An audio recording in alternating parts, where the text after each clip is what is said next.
All India organisation of chemist and druggists की जानिब से ई फार्मासिस्ट और ऑनलाइन अद्वियात की फरोख्त के खिलाफ मुल्क गिर हड़ताल की जा रही है, जिसके बाद अद्वियात की फ्राहमी मुतासिर होने के खदशात पैदा हो गए हैं।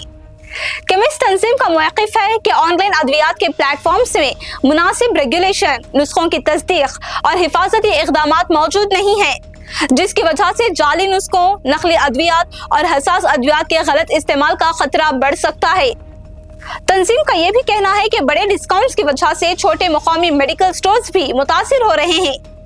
दूसरी जानिब मरकजी और रियासती हुकूमतों ने यकीन दहानी कराई है कि जरूरी अद्वियात की फ्राहमी मुतासिर नहीं होगी। अस्पतालों की फार्मेसी, जिन औषधि मराकज और बड़ी फार्मेसी चेन्स हड़ताल के दौरान भी खुली रहेंगी। कुछ रियासतों में हंगामी इक़दामात भी किए गए हैं और हेल्पलाइंस फाल कर दी गई हैं ताकि अद्वियात की बिला तातिल फ्राहमी जारी रखी जा सके। ताहम जिन इलाकों में प्राइवेट मेडिकल स्टोर्स बंद हैं, वहां मरीजों को आर्जी मुश्किलात का सामना करना पड़ सकता है, खास तौर पर रोजमर्रा और जारी इलाज की अद्वियात के हुसूल में। ये सूरत हाल एक बार फिर भारत में ई फार्मेसीज के हवाले से ज़ाब्ताकारी, मरीजों की हिफाजत और अद्वियात तक आसान रसाई के दरमियान जारी बहस को नुमायां कर रही है।